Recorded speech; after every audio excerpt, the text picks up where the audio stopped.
So, Roxanne, are you ready for some sage advice, pearl of wisdom, as you put it? I just think that this is a potential learning experience for our listeners here. A couple of stories which, fall into the morons in the news category. Let me run a scenario by you, and let me see if you guys can sort of maybe come up with a conclusion on what actually happened here. So this happened up in the Villages. This is just north of us, the big retirement community, the Villages, which, by the way, is Florida's friendliest hometown. Yes. I don't know if you realize that, but the Villages is clearly this.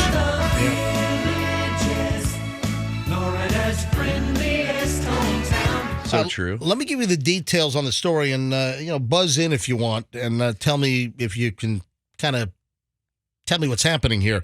So a driver was tracked down. Okay. The driver was arrested after plunging their Cadillac XT5 SUV Ooh. I used to drive one of those. into a pond. Whoa. Yeah, I've had that as a rental car a couple of times. I like I like the knobs. Like the control knob. It's like a nice metal feel with like serrated edges in your hands. I mean, not to the point where like cut your fingers or anything, but You've always been a big knob guy. yeah, I like nice knobs. You judge people by their knobs. Yeah, exactly. So the driver was driving a 2017 white Cadillac XT5 SUV, and it was found submerged in a pond. Whoa. According to the Marion County Sheriff's Office, the crash occurred about 2 a.m. and was called in by a villager who lives near the pond, heard the crash, and immediately called 911. So immediately, you got a car in a pond. What are they thinking? Somebody Someone's- drove off the road. That someone is in the car, Yeah. and who knows? They've got Or to they drowned. They've got to move quickly to try to get somebody out of the car. Well, the person drove their caddy into the pond and then fled the scene. Now, in a situation like that, what do you think a likely potential scenario there is? They were doing something bad, which is why they had to flee. Yeah, what do you think they were doing? Taking roofies.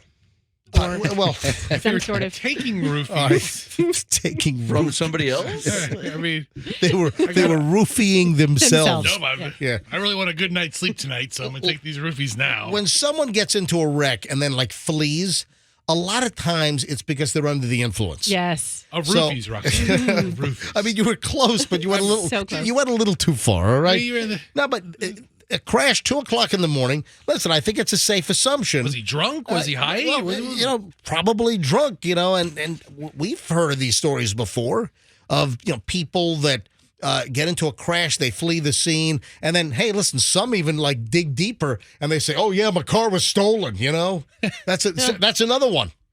But my 45-year-old driver was located at his home in the Villages. He claimed he fell asleep while he was driving.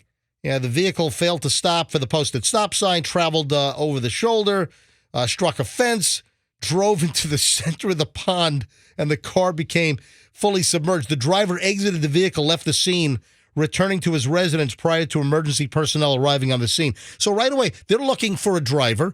They think, did they drown? Are they in the car? Did they get out of the car and drown in the pond? I mean, it just taxes all these resources. But in a lot of cases, it's a driver who is drunk and they're trying to get the hell out of the scene. Anyway, the driver was arrested for fleeing the scene of the accident. So they're still going to be in trouble. They might have avoided a DUI. And another scam or another trick that drivers use if they're drunk is they'll leave the scene and then the cops will go to their house. They answer the door. They're drinking a bottle of whiskey or drinking a beer. And then you can't, at that point, say for sure whether they were impaired while they were driving the car or they guzzled up good while they got home. So that's a little scam-a-lama that they do. Also, that's another MJ pearl of wisdom you're calling it? No, I'm not trying to suggest it, any. it sounds like a pearl of No, wisdom. It sounds like a suggestion. It's not a suggestion. It sounds like it. I'm educating people on things that people do. I'm not suggesting anyone does that. It sounds. I mean, it I'm sounds not suggesting that anyone does that. Sounds All like you're backtracking now. Quickly, the other item here. If you go to the grocery store, and let's say the grocery store is closing at 9 or 10 o'clock, and the department that you want, deli department, meat department, fish department, if they've already started closing and they can't get you your item, Jump over the counter. don't go nuts. Don't pull a gun on the butcher. Ugh. All right, yeah. It So- depends what the product is, Now, right? Fester, you said that you went to a supermarket recently and there was still a good chunk of time before closing. Now, this has happened to me, and I do hate this. I dislike this I immensely. understand it, though. I mean, Yeah. you know, if it's a lot slower, they start breaking down the hot deli. And I'm not a hot deli guy, but all the hot trays were coming out. It's like the store's still open for an hour. Yeah, I've seen a fight. I was in the store and I saw some guy yelling at the deli counter, and it was like 30 minutes before the store closed, and they were like cleaning up all the slicers already. And the guy's like, "It's 30 minutes! It's 30 minutes Yeah, you get some until boar's you head. close!" At Publix, I don't remember them. I think everything opened at the same time. Yeah, in look- my worldview. You know what the worst thing to see is when you go there like the last half an hour and they're throwing away all the bakery stuff that they would have charged you full price for if you were there 3 seconds earlier. And I'm like, these sons, Yeah. these big trash bags full of bakery So stuff. this happened in Missouri, Republic, Missouri. Larry Green Gay, 70 years old, charged with a felony count of unlawful use of a weapon. Why? He went to a Price Cutter. That's a chain of supermarkets. There's also a Price Chopper. I always love Price up in like New York State. It's like Price Chopper.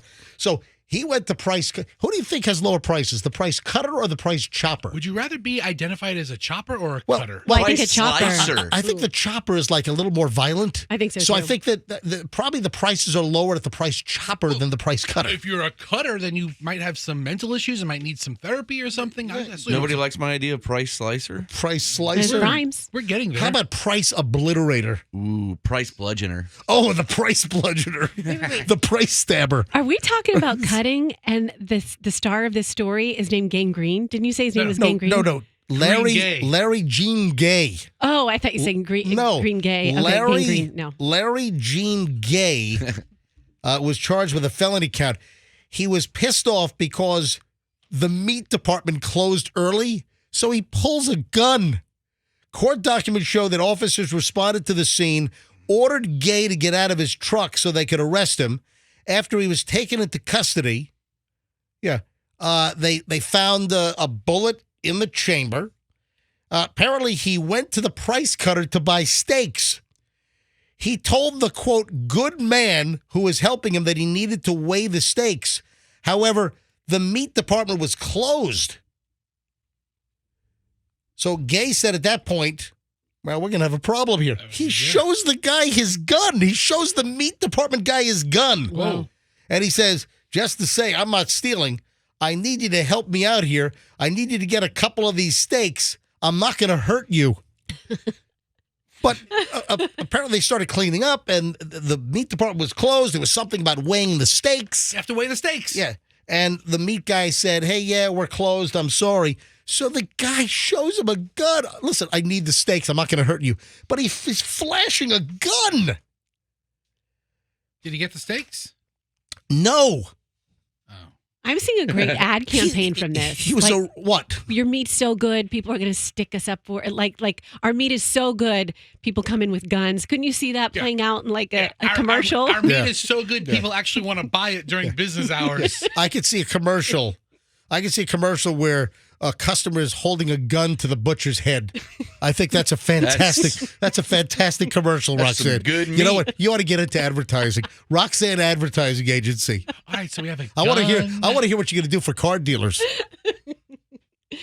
Slash our prices. It's all about carjacking with the What on the test drive? yeah, on the test Our drive. cars are so great. You gonna- want to steal you're it gonna- right off the lot. You're going to carjack our salesman during the test drive, pull a gun, and throw him out of the car on Yes. I-75. Yes, look Is at all. that- Look at all the violent stuff we're hearing about. It's going to appeal to a certain group. It's going to hit home. Anyway, the store called the police. The officer asked Mr. Gay why he thought the people in the store called the police, and Oh, Mr. Gay. he told him I might have been threatening them with my gun, and said, "Oh yeah, bingo." What's the matter with Mr. Gay? How's Mr. Gay not customer of the month, holding the butcher accountable? The manager certainly would not have stood for this. Yeah. Actually, Mr. Gay, when he was confronted by the police, why do you think they called the police on you? He first said, I have no idea. That's the right answer. Yeah, but then he said, "Oh, the gun." Yeah, the employee said he received a call from the meat department about a man packing his own meat. So he started to pack his own meat. So I got it. Oh. You'll pack heat for our meat. there Wow, you go. you're Yeah. You're getting there. We're getting there. It's still a work in progress. We should have a lunch over it, but I like it. So I A guess steak I lunch. guess the meat department was closed. The butcher's cleaning up. The guy goes behind and starts packing his own meat. So I think that's what started the whole deal.